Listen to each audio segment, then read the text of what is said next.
Hi, I'm Josh Seftel, and today is, I think it's September 13th, 2004, and I made this film, Taking on the Kennedys, about 10 years ago, so it's been a long time, and I'm going to be digging deep here to tell you some stories about it. I spent the last few days trying to remember everything, so I think I'm ready for this.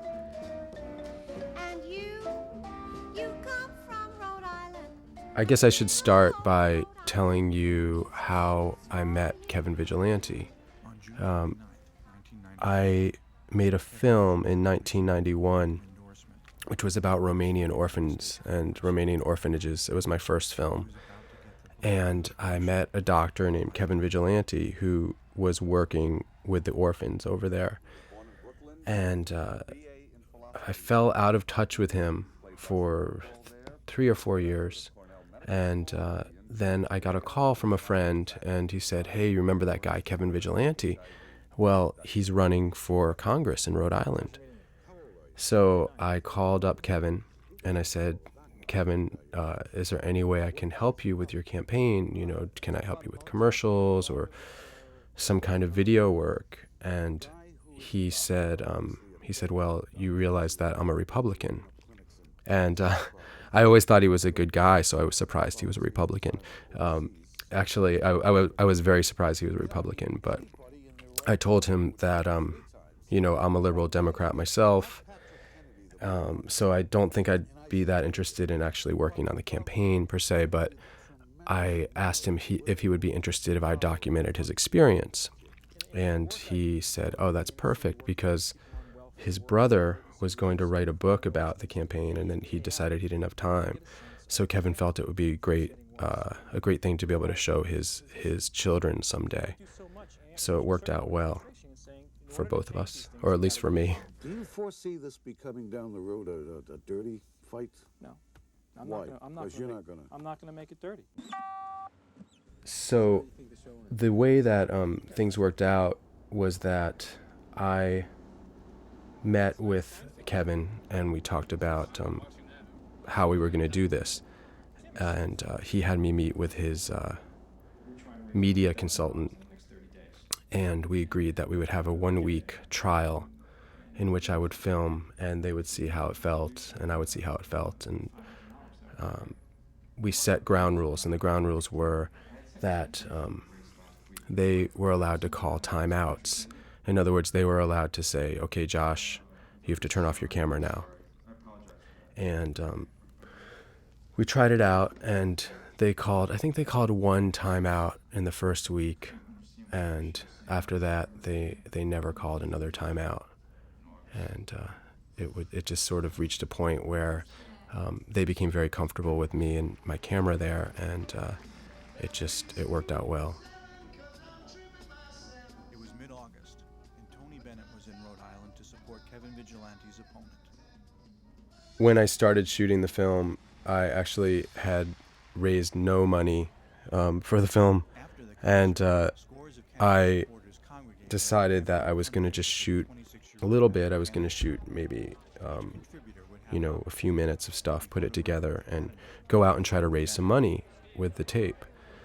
And after I shot for a few days, I became addicted to the campaign, and I just decided that I would shoot all the way through till Election Day and take my chances. So I ended up charging about, I think in the end it was like $40,000 onto my credit cards, and just kind of took the gamble that I would be able to raise the money after the fact to complete the film. This section here is sort of places Patrick in the Kennedy family. It shows his place, and this scene is pretty graphic, but I felt it was important to connect Patrick to the sort of Kennedy mystique, and also to sort of show Patrick's strengths and his weaknesses, because they were going to come into play later in the film, especially when it came to Kevin Vigilante's decision about whether to attack Patrick and go negative on Patrick or not. It was to show that Patrick did have these vulnerabilities that could be tapped into. When I found this archival footage, I just thought it was really poignant.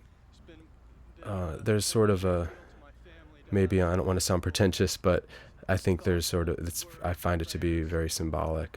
This thing around Patrick's neck, it's almost like an albatross, and there's sort of a little bit of a sadness, I think, in it.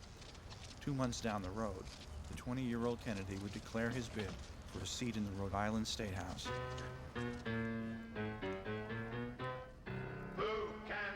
This song, we actually found it in the Kennedy Library, and it was a campaign song. I believe it was used for JFK's run for president in 1960. And this, for that footage of JFK Jr., it used to get big laughs when he was still alive, and now there's sort of a silence and a little bit of an eeriness around it. Decisive 315 votes. The Kennedy campaign spent a record $93,000, or $78 per vote. Kennedy would quickly make a name for himself as a reformer who stood up to the party. The voiceover that I use in the film, I don't tend to like voiceover that much, but I felt like there was a need for it here, just to give the facts, just to do nothing more than impart facts that were needed to understand the story. And when I did the rough cuts of the film, I used my own voice, and I sort of got attached to the sort of flat read that I did, probably not unlike this commentary. And I decided that I wanted to cast a voiceover person who would be more skilled than I am, but also would bring a certain almost amateur sound to it, like as if it was the filmmaker's untrained voice. So I actually found this very talented voiceover artist who does a lot of commercials and things to sort of put on his best amateur voice. During the campaign, Kevin Vigilante planned to continue. This scene a few hours each week is, I find it to be sad. This is Kevin Vigilante's clinic for women with HIV, and I spent a day with him here. And the main reason I find it to be sad is just because it seems like Vigilante was doing so much good in his current life before he got involved in this political campaign, and it's sad that he had to walk away from it to sort of participate in what at times was a completely ludicrous campaign. Be in a situation like that. I mean, it sounds like you might be better off in a shelter. Well, you're not, right? One of the questions I get asked a lot is about the title of the film, Taking on the Kennedys. And people initially assume that it is the filmmaker who's taking on the Kennedys. And if you've seen the film, you understand that the title is about Vigilante. It's not about the filmmaker taking on the Kennedys, but it's about a candidate and behind-the-scenes look at this candidate's quest. Just to be able to stay in touch with it. Kevin Vigilante would not have time to see another patient for the rest of the campaign. It was the political event of the summer. This is one of my favorite scenes. This is Senior's Day, and it gives you a sense of the landscape, the political landscape of Rhode Island, especially when you meet Buddy Cianci, who, since this film was made, had a second scandal in which he was, I believe he was forced to leave office again, and I'm not sure if he had to do a prison term this time or not. But there's an interesting story about Buddy and I, in which I interviewed Buddy Cianci for this film early on, and the interview's not in the film, but later toward the end of the campaign, I wanted to interview him again for a follow-up, and he said no to my request. So while I was in the edit room, I was trying to compile factual information about the crimes he committed when he was in office that first time, when he beat his wife's ex-lover with a fireplace log. And I got a name and a phone number of someone that I should call to ask about, because I wanted to get the words just right so I wouldn't get sued.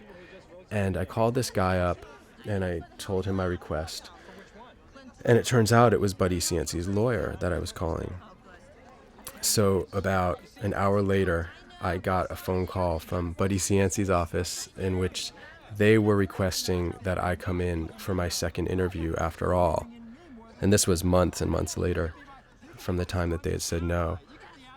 So I declined the offer. I don't know if I would have been beaten with a fireplace log or not in that case, but I didn't want to find out the hard way.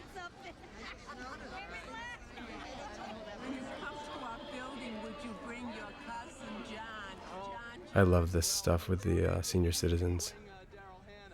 They say that in Rhode Island,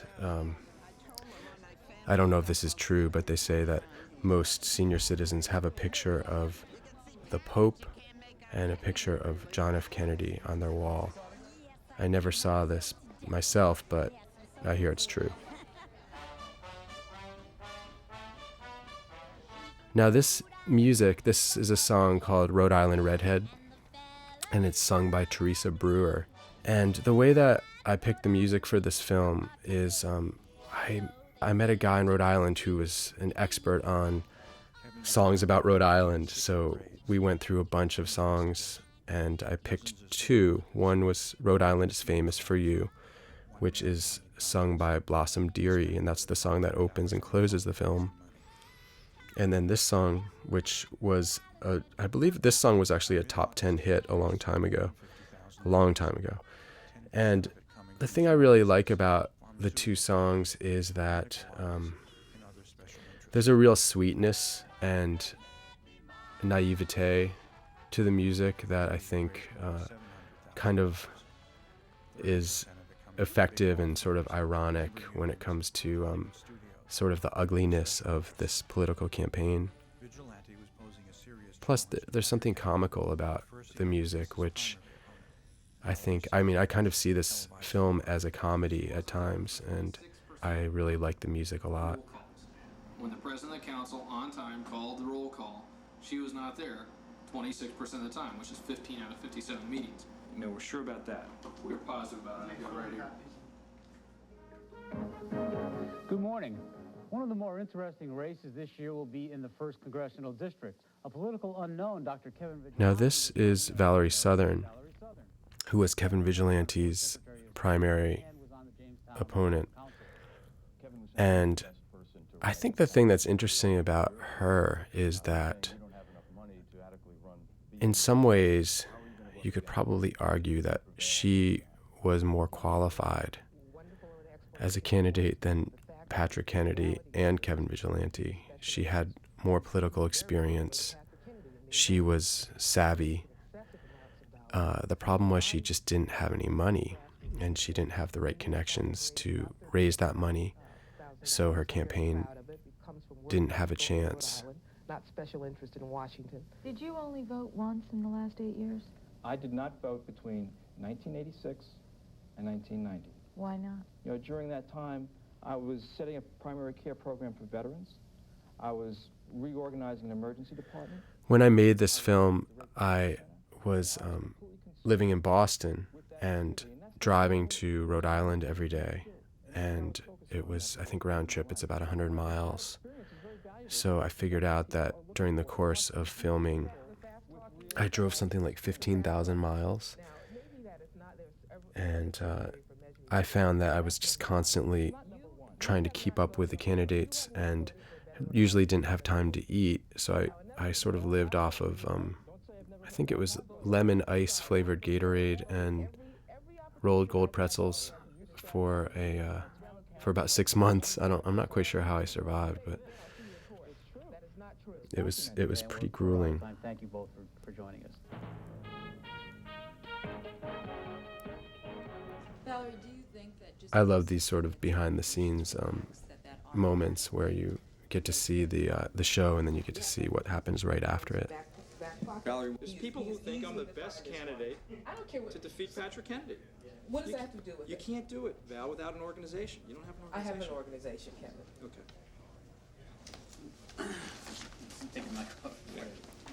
I'm sorry. I apologize. For what? This is just priceless, I think. This, I love what the news anchors say here. I think they actually say that they love the fighting. We like it. The hatred was palpable. I think at this point, Kevin was really starting to loosen up and feel comfortable with me there. You see that he's just really open and vulnerable. You know, it just seems like he would say anything that's on his mind, which makes for a very true film, I think. It's sort of the filmmaker's ultimate goal. Conceivable reason why she should.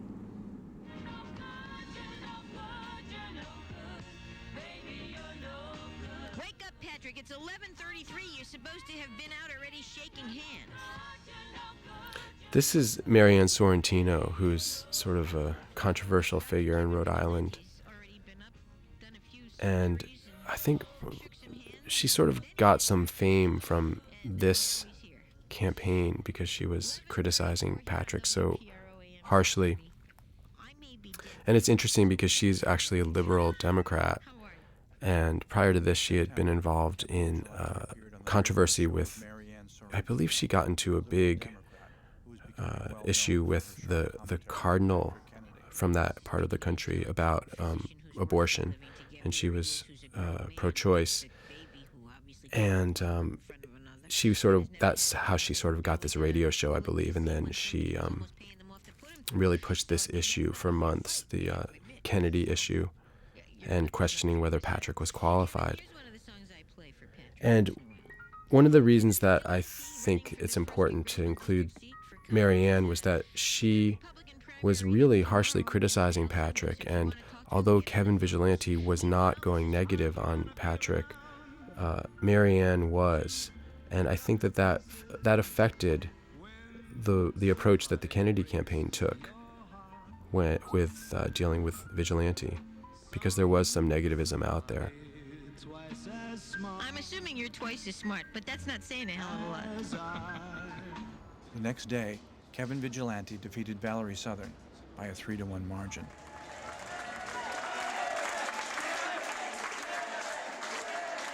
The biggest upset in Rhode Island politics is supposed to be when Kevin Vigilante... One of the challenges I faced in the making of this film was trying to forge a relationship with the Kennedy campaign, because I wanted to film them as well as Vigilante.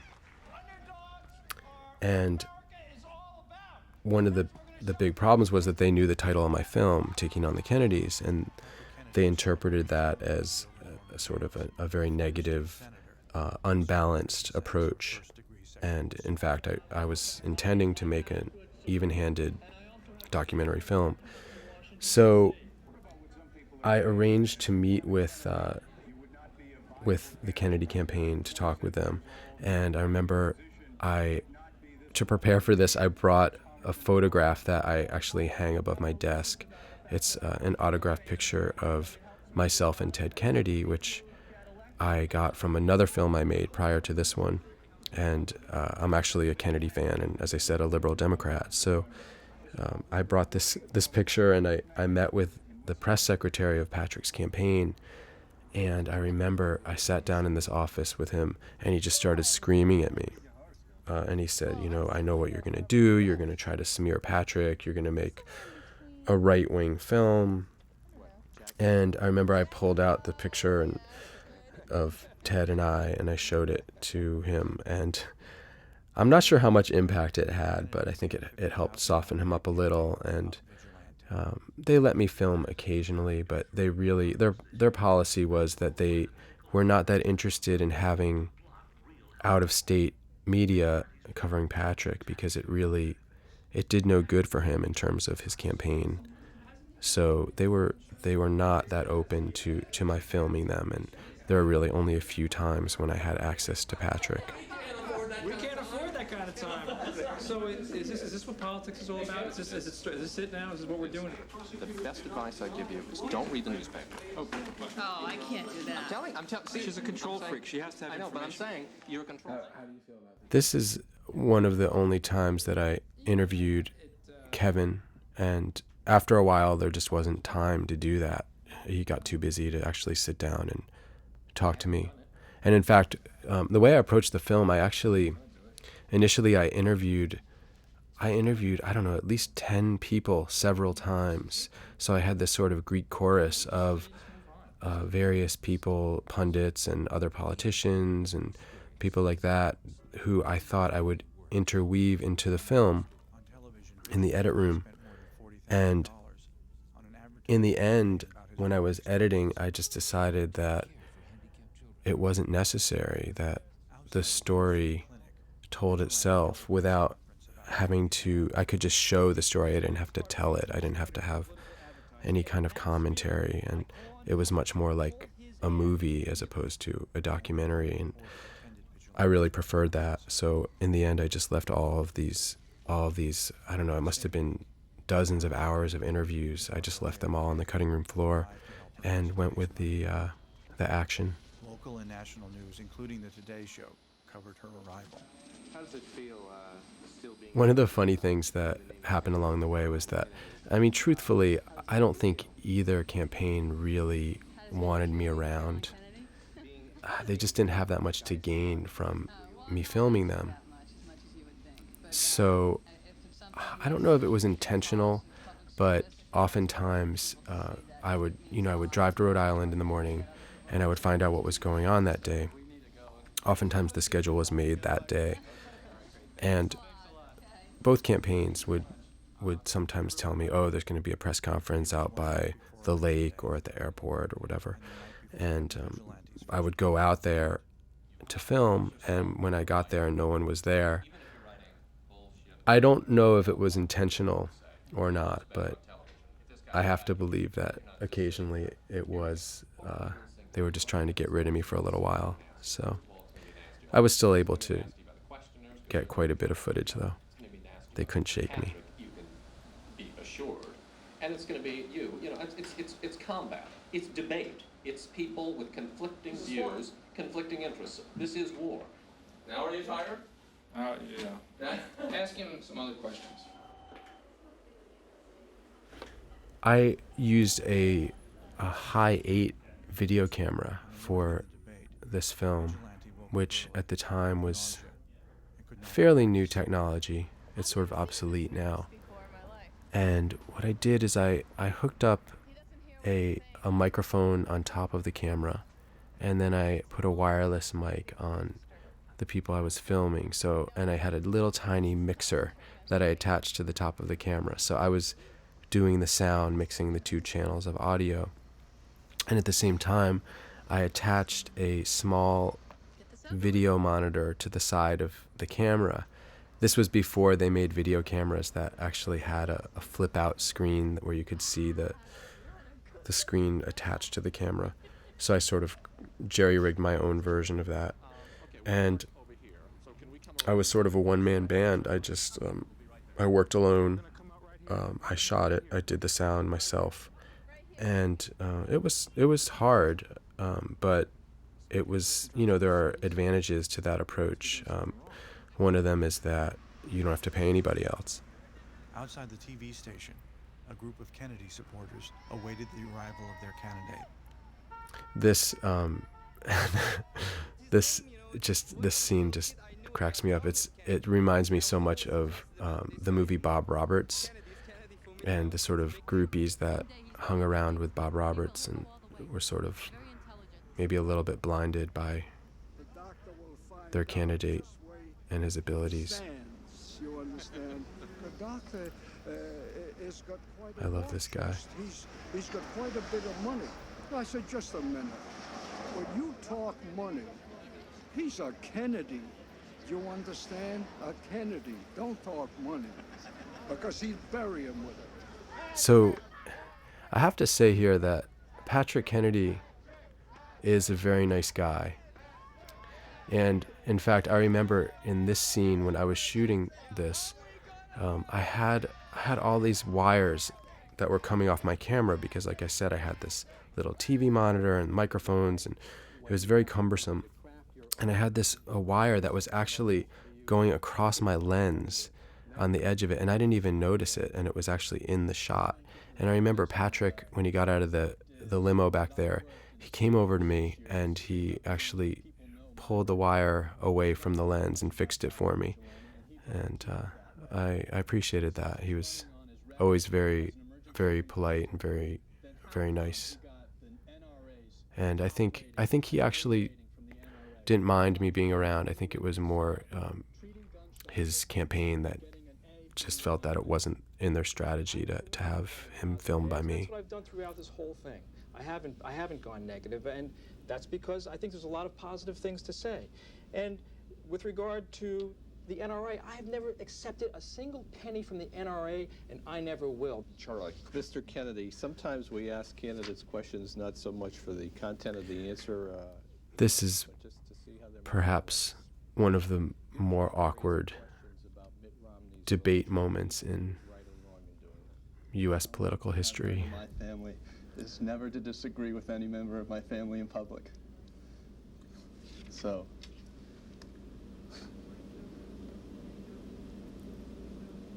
does that mean if your father tells you to vote a certain way, you're going to vote a certain way? I'm trying to make light of something that... well, I asked I'm just going to let this play out. This is a serious question, so I'll ask it again. Religion should not play a factor in anyone's candidacy. Have you told your father that? Charlie, no, I haven't.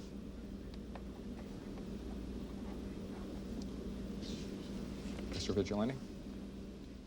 That's actually Darrell West right there. He's the chairman of the political science department at Brown University, and he was also chief consultant on this film, and he really helped me to make sure that everything was fair and balanced and accurate and represented what happened during the campaign.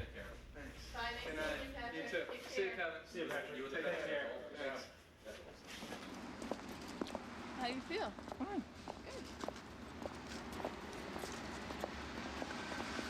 When I shot the film, I actually, I went just about every day for almost, I think probably 4 to 5 months. And some days I would shoot as much as 6 hours a day of footage. And in the end, I remember I had over 200 hours of tape. 2 nights later, when the debate was aired. So the way that I approached it was I actually was able to get about 20, I think I had 25 volunteers, 25 interns. And we borrowed a bunch of Apple computers, and we turned my bedroom of my house into a logging area.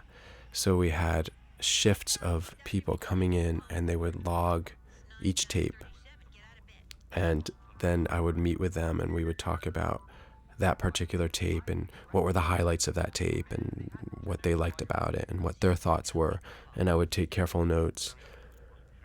And it took all summer, I remember, to log the tapes in 200 hours. And when we finished logging them, I still didn't really have any money at that point. But I had a few grants that I was waiting on. So I remember I went to Ireland with my sister.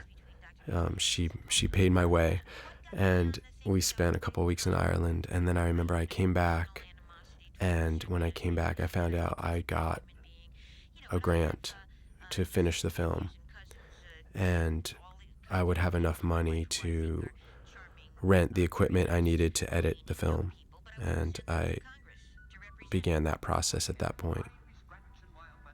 And actually, I was given I had like 2 or 3 weeks to finish a rough cut for public television for the series POV. They needed a rough cut right away. So I remember I started editing, and I knew I had about, I think it was maybe 2.5, 3 weeks. And somehow, I think just because I had seen all the footage for so long and had thought about it, maybe subconsciously a lot, but I'd been thinking about it for months. I wrote down all the scenes that I liked onto 3x5 cards, and I just remember I sat down with my assistant editor, Ann Churchman, who helped me quite a bit, and we cut the show in about, literally, I think we had a rough cut in 2 weeks, and it all just sort of came together.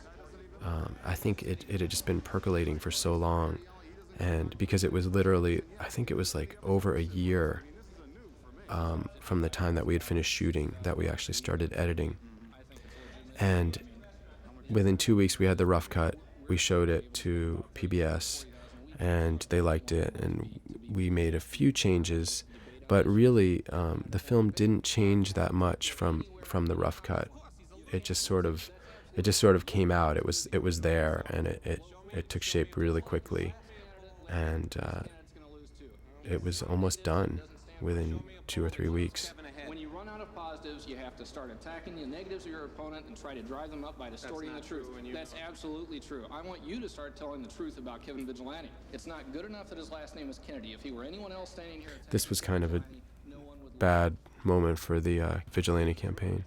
And here's Patrick again. You'll see he sort of looks at me here. I think he actually probably said goodbye to me right there.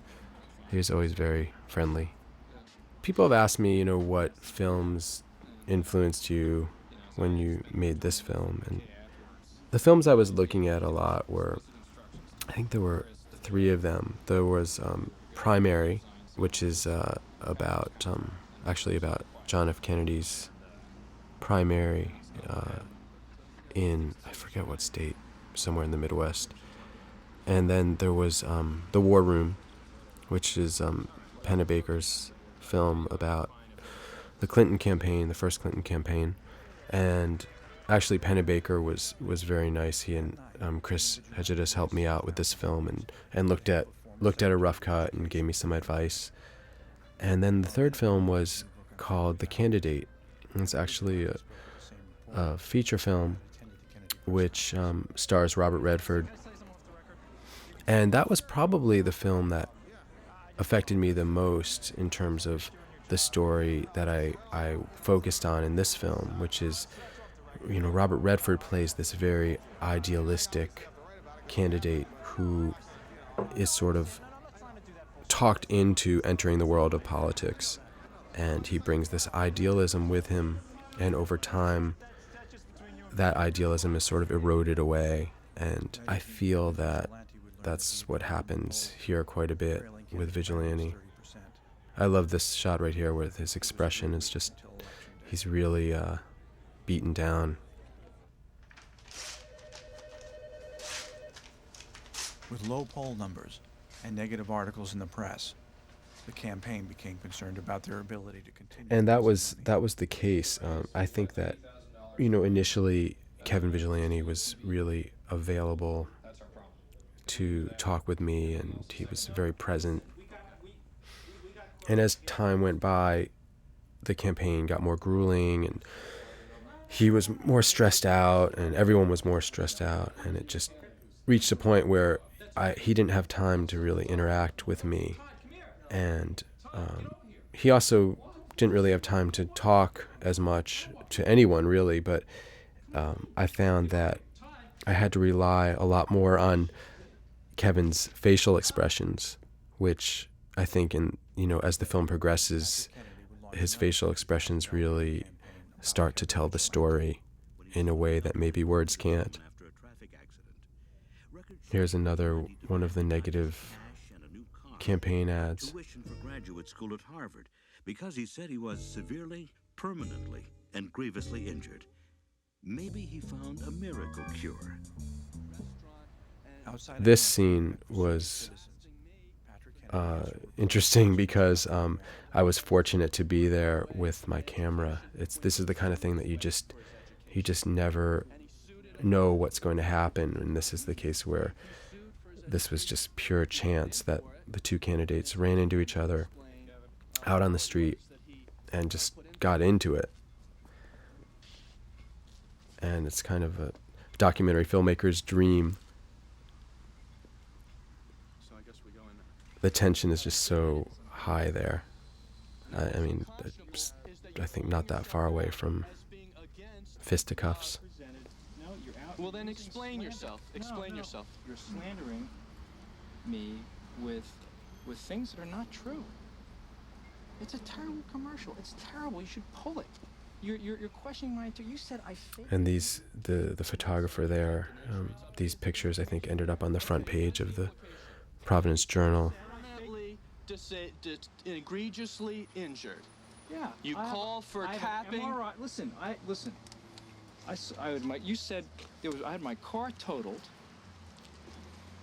I had an MRI that documented a herniated disc at L5S1.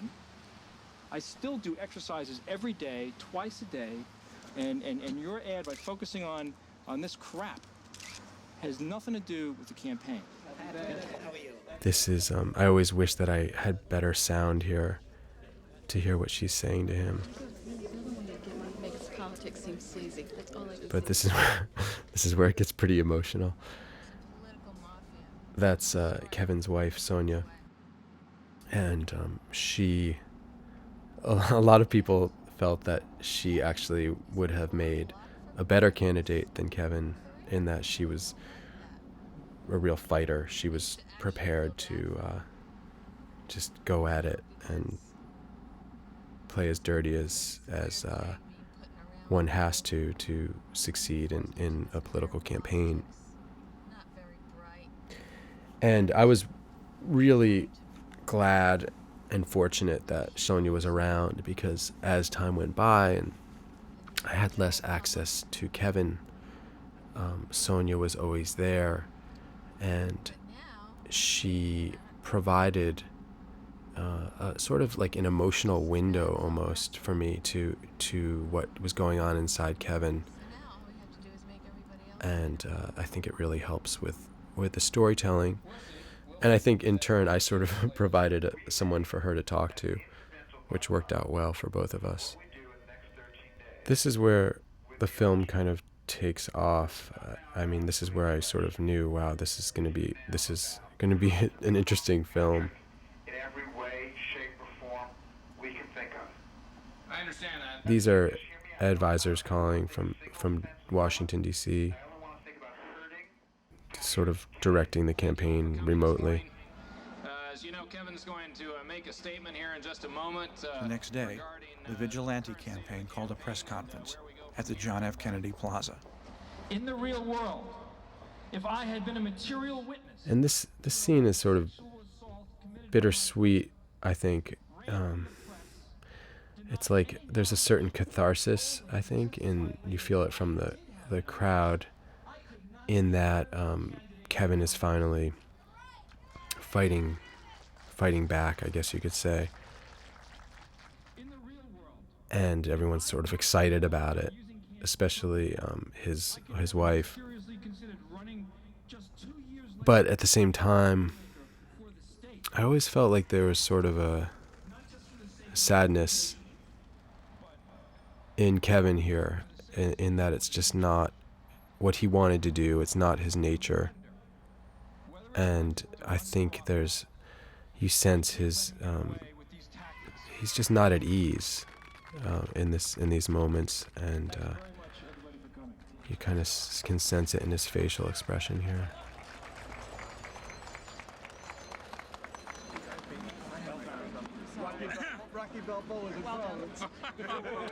About time, Kevin. It was wonderful.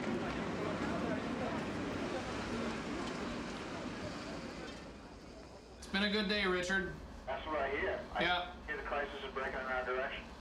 I hope so. We'll keep it moving that way. These are the moments where one feels guilty about being a documentary filmmaker, when you sort of capturing other people's suffering. It's just such an awkward moment, and I think it's hard to not feel compassion, but at the same time, my job is to keep rolling, and that's what I had to do. Even right here, you see he looks at me, and it's just, it's painful. The only objective is to keep Kevin from crumbling in public. Yep. We've all done this our whole lives. He's never done it. Yeah. You gotta encourage him. You gotta praise him. You gotta tell him he did the right thing. Yeah, I will. Yeah, I will. Do that. I agree. Okay. Thanks, Richard. Thanks. Bye. I just did all that.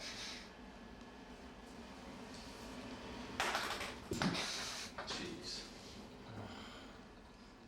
Drug use and character issues are suddenly front and center in the first congressional campaign in Rhode Island, and even as Kevin Vigilante attacks Patrick Kennedy's... This, again, here's the facial expressions that I was talking about. It's just, that's all you need to know. As the rhetoric sank to a dirty new low, Vigilante let go with a burst of rapid-fire allegations of his own. One of the questions people ask me about this film is, why is there so little policy in this film? Why is there so little talk about the political positions of the two candidates? And I always answer that by saying, you know, I tried to include in this film the salient moments, the most important moments in the campaign. And policy and the policy debate was not a big part of this race. I think that, you know, these guys were competing for a small portion of the electorate, the swing vote. And in order to do that, they were trying to define themselves and define their opponent. And in the end, what was happening was the people in the streets, if you walked around Rhode Island and you asked people about the two candidates, they had these impressions of them as if they were cartoon characters. I mean, you know, one guy was, you know, if you asked about Kennedy, people would say, oh, he did coke and he, you know, he's a spoiled rich kid. And if you asked about Vigilante, you know, you'd hear, oh, didn't he sue the old lady, and whatever else was in the negative ads. And that was what people were talking about in the diners and in the donut shops and around Rhode Island. And that's why I focus on that in this film. Well, the timing on this is pretty good, because Kevin can't stand much of this. Yeah. I mean, he indicated as much, you know. Now, the Vigilante campaign, I think they knew about Mrs. Ratteni for a while, and they were holding off on it. It was kind of, I think it was like their silver bullet. And at this point, they just decided, I think, they had nothing to lose by making this spot. And the media made this what it is. Right. That's the reality. That's the arena we're in. And so there's no choice. And in fact, I think it was very effective. I think it really helped Kevin rise in the polls in the home stretch. And this is just masterful, this 30-second spot. The maudlin music, it's great. And Patrick Kennedy said, I don't have the money. I said, didn't have the money. He's a millionaire. He didn't care about me. Now, if you watch Kevin's face here, it just tells a story.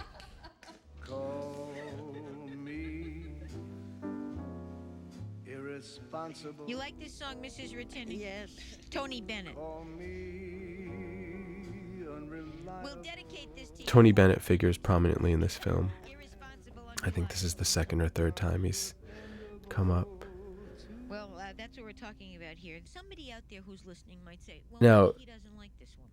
But during the campaigns were trying to shake me a lot of the time, but Marianne was always there for me. She always loved it when I showed up with my camera. So I spent a lot of time in the studio with her, and ended up using a few bits here and there, which I think provide a lot of comic relief and help to tell the story. She's a great character. We're dragging up a landlord-tenant dispute, which the listeners and many other people think speaks to a character issue in the candidate. And, there are lots of stations on the dials, John, and I'm sure that over there at Kennedy headquarters where you're calling from, you can get any one of them. So just turn the dial to whatever you would like to listen to. One of the things I want to say about the film is that, to me, this is not a partisan film. I think I said before, I'm a liberal Democrat.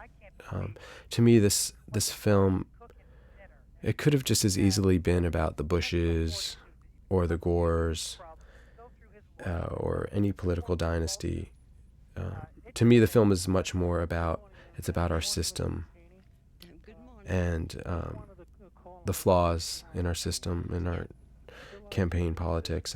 And I hope that people see a universality in the story, that it's not just a story about the Kennedys and it's not a Kennedy bashing film. With the help of Mrs. Ratteni, a $40,000 ad campaign, and rising poll numbers, Kevin Vigilante was rapidly closing the gap. That was huge. Hate calls, one extreme to the other. People were agreeing with you, people were screaming to have you thrown off.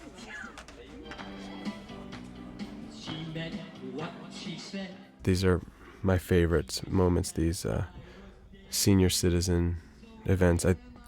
I probably filmed about, 50 or 60 of them and just included a couple of the best ones. I did find it amazing how the politicians at these events were like rock stars. People wanted to touch them and get their autographs.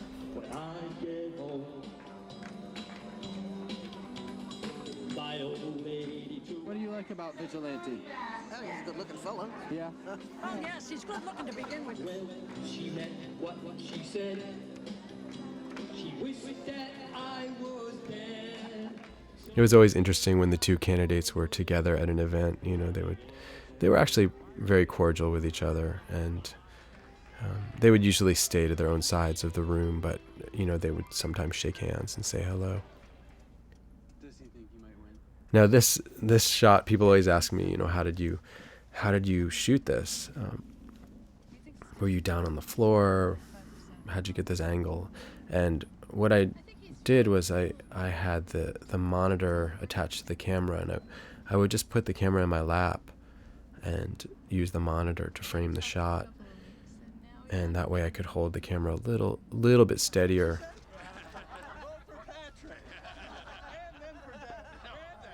By the end of the campaign, that was that moment right there is, I think, the image that you see on the cover of the tape, and it's actually Patrick holding his nephew or niece, I think. So it's 3 generations of Kennedys. By election eve, Kevin Vigilante had raised almost $800,000, with nearly half of it spent on When I did the rough cut of the film, the original ending was actually it carried on through to election eve, and you saw the results come in and you saw the reactions of the candidates. And after I took a second look at it, I decided that I would rather end the film before the results came in, because I felt that it put too much emphasis, the first ending put too much emphasis on the results, as opposed to a film which I think is hopefully more about the process. And also I just loved this scene, and I loved the idea of ending on a shot of the moon. There's just something really lyrical about what Kevin says here. I mean, they just, 30-second images. It's a great moon over there, huh? There's Blossom Dearie with Rhode Island is Famous for You. And people ask me how the candidates received the film, what they thought of it. And, Kevin called me afterwards, and he felt that it made him look very human, and he seemed okay with it, although he was uncomfortable with certain scenes. Patrick's press secretary called me and said that he said that Patrick and Ted Kennedy had seen the film, and there were things they didn't like about it, but overall they congratulated me and felt that I did a good job. So that was good to hear. And there were a lot of people that helped make this film possible. You see a long credit roll. And I want to especially thank the people that believed in me and funded the film, PBS, POV, the POV series, and ITVS, the independent television service. They're the ones that gave me the money to make it. So thank you so much. And thanks for listening.